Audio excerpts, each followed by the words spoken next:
Hello, folks. Welcome to the IoT Time podcast. I am Ken Briodagh, Editorial Director for IoT Evolution World.com. And here on the IoT Time podcast, we talk about all the most exciting, interesting things that I think are interesting in the IoT. Today, we're at a very special episode here at the IoT Evolution Expo in the Exhibit Hall Theater. And we're going to talk about futurism. I like to refer to the IoT's end goal as making Arthur C. Clarke's quote real. Any sufficiently advanced technology is indistinguishable from magic. And that is what the IoT should do, in my opinion, is appear to be magic. It should be invisible. And so what I would like to challenge Carl and Marc to argue with me about is that that's the goal. The goal is to put most of us out of work because it should be invisible. It should just work. So I would like to find out how we get there, gentlemen. Carl, why don't you hit me first? Because I know you want to argue with me about this. No, actually, I'm not so sure I want to argue about this. The first thing I want to do is I want to say that, for me personally, I'm really into natural language strategies. And, you know, I pay a lot of attention to what Nuance is doing. I don't like Siri per se because she evidently thinks I talk with an accent. My Google one is mediocre, but I know that my, Dragon speaking works, and there are other tools that work. So I have high expectations that eventually I'll be able to say, washing machine, turn on. Daughter, stop using the washing machine, and the washing machine will turn off because I told it to. So I have hopes for this future that you bring. Well, Marc and I were just talking about how on Star Trek, as Gene Roddenberry founded, you simply say, computer, do a thing. And we're getting very close to that. Except I have to say, okay, Google, in a slightly annoyed tone for the fourth time in order to get it to listen to me. So once we get past that particular thing, okay, Google, okay, Google, okay, Google. Ah, there we go. Now you want to listen. Once we get past that, we'll be nearly there. So, Marc, do you think that voice control is the first step into getting this sort of ubiquity to happen, at least in the consumer space? Yeah, I do. The natural language interface is so much easier and intuitive for everyone, and that's going to make it much easier to control all these applications. But there's still a lot of infrastructure behind the scenes that's not there yet. So right now you can have Google and Siri, you can navigate, you can do a couple things, but you're very, very limited. And so for this really to take off, you need to have a whole infrastructure behind that controls lots and lots of devices. So I want to agree because that's kind of where my head's at. However, I want to deal with the reality check, which is that... Don't introduce reality into my fantasy, Carl. Well, the problem I got is that verb sets aren't clearly defined and there's no standards. So, we're going to end up in situations where people are going to speak naturally the wrong verb set. You're talking about cursing, aren't you, Carl? No, I'm not.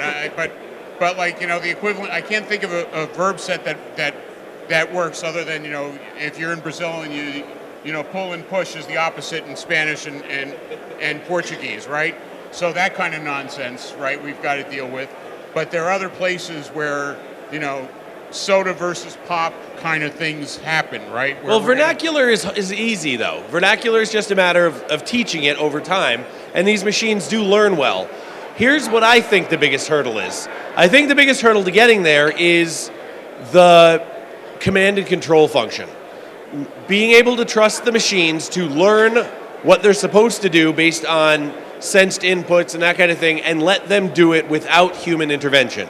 Once the machines can analyze statistical data to such a degree that they're better at it than people and make the decisions without human input, that's when we can start to get there. And I think that's the big hurdle, not just technologically, but also in terms of trust. We don't want Skynet to send back Terminators to kill me for mentioning the whole idea. Related to that is context. When you set up, I want to set up a schedule for my thermostat. I'm going to usually go to bed at 11 or 12. Let me start saving energy from midnight until 5 in the morning, 6 in the morning. Well, what about holidays? What about if I'm sick and so forth? So you tell it to do something, and it needs to have the intelligence to know there's exceptions. So I like to, because I know people are listening, I hope people are listening, I like to keep these sort of short. So I'm going to bring us back to the beginning. Is this actually a good end goal for the industry? To be invisible, to the point where ubiquity, it just exists, it's part of every facet of life, industrially, consumer life, everything. Is that an actual ideal, or is that not a place where we should be trying to get to? Marc, I want you both to answer this, so you start. I think we're going to get there no matter what, just because as far as user interface, speaking is much easier than any other kind of user interface. So I think everything's going to evolve for speech control. The other issues of context and control and trust and so forth are very big hurdles, and I think it's going to take a long time. So the problem I got right now is I feel like we're talking about robotics when we really are saying we're talking about IoT. I don't think the two things are the same per se. I worry that in China right now, their activity on robotics is much different than American activity on robotics. You mean they know how to do it? Well, no. What it is that they have a very specific goal in mind where they're building functional robots, because they have a very simple understanding, which is after the one-child strategy, they're in a shitload of trouble because of the fact that they're going to have not enough people to take care of the elderly. Right. So they've been working on robotics that have specific functions for that purpose. Elder care and that kind of stuff. So that kind of stuff I expect will be here before IoT comes into your reality. I don't want to get bogged down in your earlier argument, but robotics is IoT, just like Uber and every damn thing else. All right, folks, we're getting near the end here, so I'm going to remind you that you can find me on Twitter at Ken Briodagh or at IoT Evolution. Please visit IoTEvolutionWorld.com for all the IoT news that you need to read, in my opinion. And gentlemen, where can folks find you on the worldwide interwebs? CORISECS.com. Hopefully on the same site you're at. Good, thanks, Carl. We like specificity here. All right, folks, I'm afraid that's all the IoT time I have left, but thank you for joining me, and we'll catch you next time.